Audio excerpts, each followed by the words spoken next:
Première opération qu'on va faire, c'est une refonte de bois. Ce que j'ai ici, c'est un panneau de particules de bois. Alors, quelques ajustements requis avant de procéder à la coupe. Je regarde la lame. La hauteur. Le type de lame et la hauteur. Donc, ce qui dicte la hauteur, c'est le dépassement de la lame par rapport à la surface du matériau. On parle ici d'environ 1 cm. Une fois que l'ajustement est fait, Position de garde. je détermine La largeur. du guide à refondre. Ce qui dicte la position du guide à refondre, c'est la largeur de planche qu'on désire effectuer. Par exemple, ici, je pourrais faire une coupe de 11 pouces. Je réglerai le guide tout simplement à 11 pouces. Okay. On fait une première démo à blanc. Avant de procéder à la coupe, quelques explications supplémentaires, puis je fais une simulation. Donc, pour faire la refonte, première des choses, la position des pieds.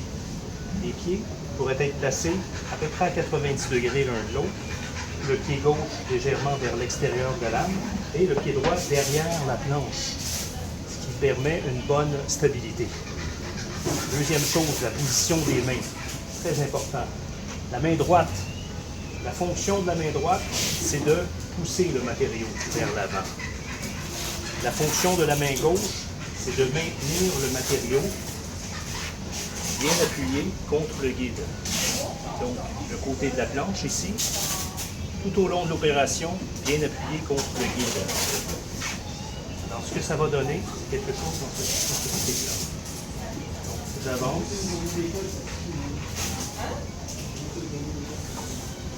La main gauche qui stoppe au bon pression moment. vers le guide pour maintenir la pièce bien appuyée contre le guide. J'avance. Arrivé à cette hauteur-là, la main, on la retire. Donc, autrement dit, aussitôt qu'on aborde la surface de la table, on retire la main, tout simplement. Et je poursuis avec la main droite.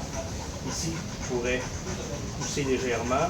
Aussitôt que j'arrive à la hauteur de la table, je transfère la main comme ça sur le guide. En utilisant les doigts, on peut bloquer la main pour éviter tout dérapage. Et je poursuis le mouvement.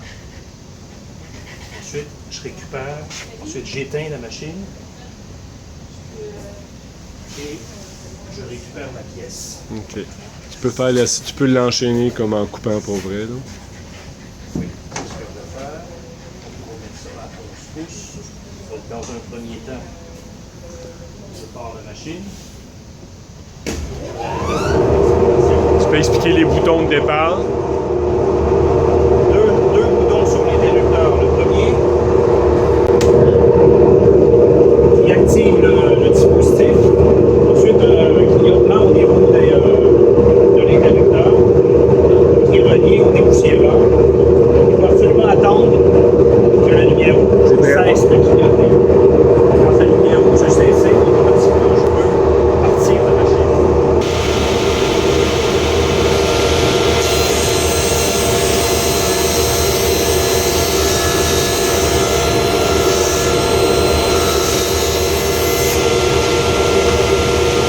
Tu l'éteins.